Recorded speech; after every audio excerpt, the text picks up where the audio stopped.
Hello friends, जैसे कि आप सबको पता हम कर रहे थे बिल्डिंग कंस्ट्रक्शन का एक बहुत ही इम्पोर्टेंट चैप्टर कर रहे थे जिसका नाम था सरफेस फिनिशेस। तो ठीक है, तो सरफेस फिनिशेस में हम प्लास्टरिंग के बारे में बात कर रहे थे। हम देख रहे थे प्लास्टरिंग की क्लासिफिकेशन।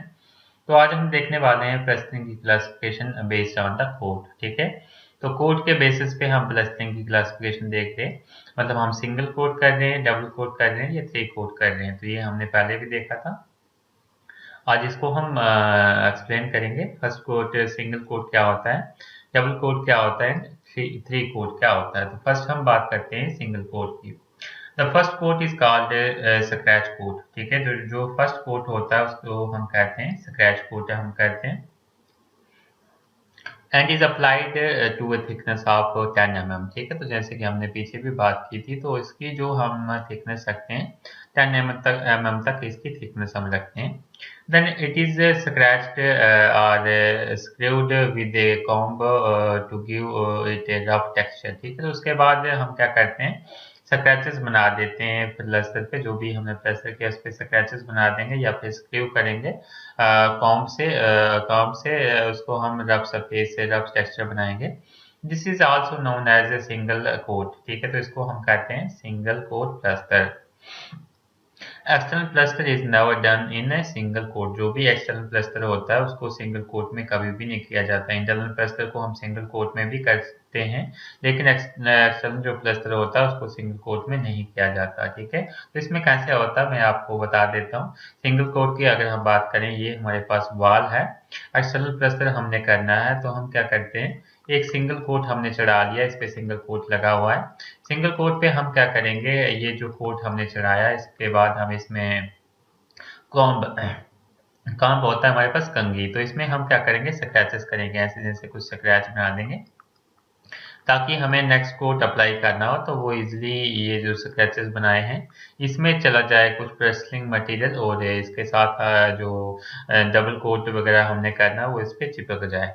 ठीक है, नेक्स्ट हमारे पास है double coat plaster. Double coat plaster क्या होता है, second rough coat is made on the same mixture. ठीक है, जो हमने मिक्सचर ऊपर बनाया इस पे हम एक सेकंड कोट भी अप्लाई कर देंगे, सेकंड रफ कोट अप्लाई कर देंगे। And it is called brown coat. इसको हम कहते हैं ब्राउन कोट। फर्स्ट कोट को हम स्क्रैच कोट कहते हैं, सेकंड कोट को हम ब्राउन कोट कहते हैं। Brown coat is applied directly to the appropriate 10 mm thick on the scratch coat। ठीक है, जो भी scratch coat है जो हमने 10 mm पहले डाला हुआ है उस पे हम जो 10 mm हमने स्क्रैच कोट डाला था उसी पे ही हम 10 mm थिकनेस का एक दूसरा कोट डालेंगे जिसको हम ब्राउन कोट बोलते हैं। ठीक है, the on the scratch code but leaves the undesired. The sand also provides a rough plaster texture. This is also known as double coat plaster। तो इसको हम डबल कोट प्लास्टर भी बोलते हैं। ठीक है, ये हमारे पास है, इसका नाम है स्क्रैच कोट, इसका नाम है हमारे पास ब्राउन कोट। ठीक है, और जो थर्ड टाइप का है उसको हम देख लेते हैं। थर्ड टाइप हमारे पास है three coat plaster. Three coat plaster में क्या होता है, three coat plaster system starts with two coats और रफ कोट। मतलब टू कोट्स हमने पहले से ही किए, उसके ऊपर हम इसको कोटिंग करते हैं। The sand used in the rough coat plaster is the most common, this is known as the finish coat. इसको हम फिनिश कोट भी बोलते हैं। ठीक है, इसको हम फिनिश कोट भी बोलते हैं, मतलब इससे ऊपर कोई भी कोटिंग नहीं करते। जैसे कि मैंने ऊपर आपको बता दिया, तो मैं आपको तीनों कोटिंग के बारे में बता देता हूँ। मान लेते हैं ये हमारे पास वॉल है, वॉल पे हमने प्लास्टरिंग की सबसे पहला कोट डाला। ठीक है, सबसे पहला कोट डाला उसको हम बोलते हैं स्क्रैच कोट, जैसे कि मैंने ऊपर बताया। ठीक है, स्क्रैच कोट, ये स्क्रैच कोट है, इस पे मैंने फिर से इसके ऊपर स्क्रैचेस बना दिए।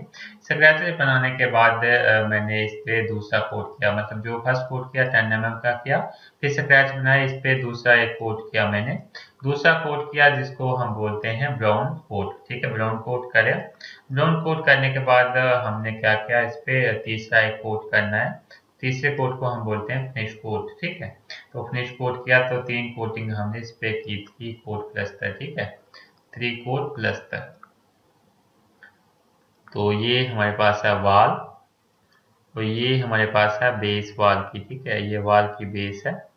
ठीक है। आई होप ये सारी चीजें आपको क्लियर हो गई होंगी। फिर भी कोई डाउट हो आप कमेंट सेक्शन में पूछ सकते हैं। नेक्स्ट इंपॉर्टेंट टॉपिक है classification of plaster based on the proportion of building material. ठीक है, तो बिल्डिंग मटेरियल के प्रोपोर्शन के बेसिस पे हम देखेंगे प्लास्टरिंग के टाइप्स देखेंगे, मतलब कौन से प्रोपोर्शन में है वो हम देख लेते हैं। प्रोपोर्शन दैट मीन्स सीमेंट और लाइम एंड सैंड। ठीक है, सीमेंट और लाइम एंड सैंड, मतलब ये जो है ये फर्स्ट वाला है सीमेंटिंग मटेरियल, और ये सेकंड वाला हमारे पास है एग्रीगेट। एग्रीगेट में हम सैंड ही यूज करते हैं मोस्टली। ठीक है, तो फर्स्ट हम बात करते हैं different grades of cement mortars are generally used for plastering machinery और फ्लोर। ठीक है, तो इसमें डिफरेंट ग्रेड हम यूज करते हैं सीमेंट के प्लास्टरिंग के लिए, तो वो हम देख लेते हैं।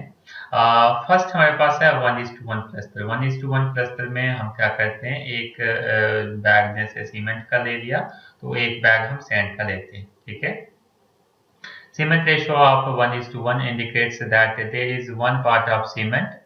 ठीक है, एक पार्ट की क्या होगा, हमारे पास सीमेंट का पार्ट होगा या फिर लाइम का पार्ट होगा, और दूसरा पार्ट हमारे पास क्या होगा, सैंड का होगा।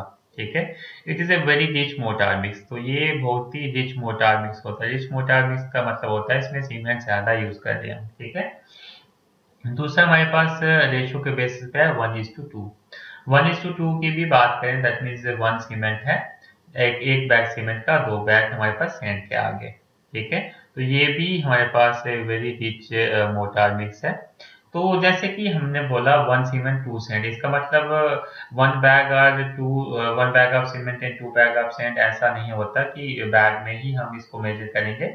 इसको हम कोई बॉक्स बना के भी मेजर कर सकते हैं। कोई हमने एक क्यूब बना दिया, उसमें हमने फिल कर दिया, कोई किसी भी साइज का क्यूब बना के हमने उसको फिल किया, तो सेम क्यूब से ही हमने हमने सैंड को भी मेजर करना है। ठीक है, उसके बाद नेक्स्ट हमारे पास है 1:3 ratio.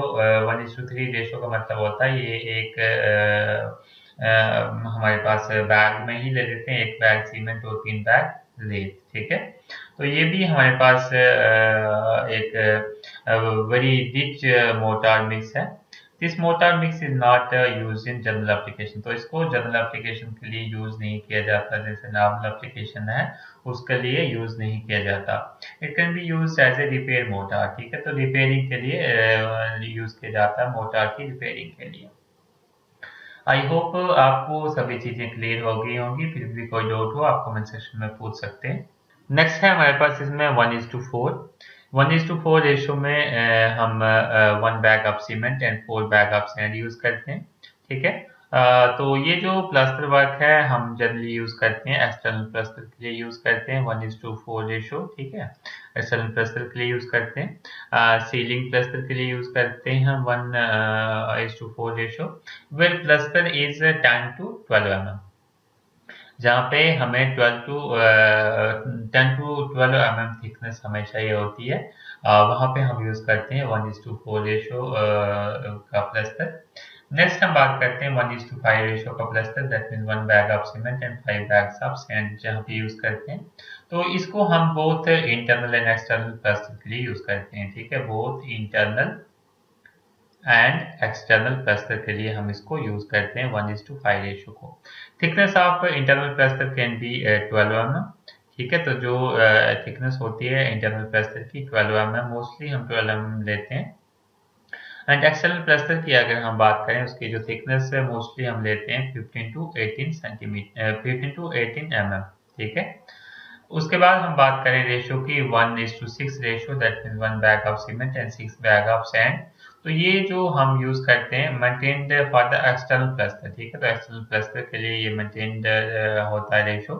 Thickness of external plaster can be 15 to 20 mm। तो जो थिकनेस होती है एक्सटर्नल प्लास्टर की वो कितनी होती है, 15 से 20 mm की। The above are all volumetric proportion, जो जितने भी हमने ऊपर देखे, जैसे कि हमने देखा 1 सीमेंट 6 सैंड, तो ये क्या है, volumetric ratio. That means measurement of cement और सैंड बाय यूजिंग वॉल्यूम। ठीक है, नॉट बाय यूजिंग वेट। ठीक है। आई होप आपको सारी चीज़ें क्लियर हो गई होंगी, फिर भी आपको कोई भी डाउट हो आप कमेंट सेक्शन में पूछ सकते हैं। और आपको वीडियो अच्छी लगे तो अपने फ्रेंड्स के साथ शेयर करें, और अभी तक आपने चैनल को सब्सक्राइब नहीं किया तो प्लीज़ सब्सक्राइब कर लें ताकि मैं आपके लिए ऐसी ही इंटरेस्टिंग वीडियो ले आ सकूँ। Thank you.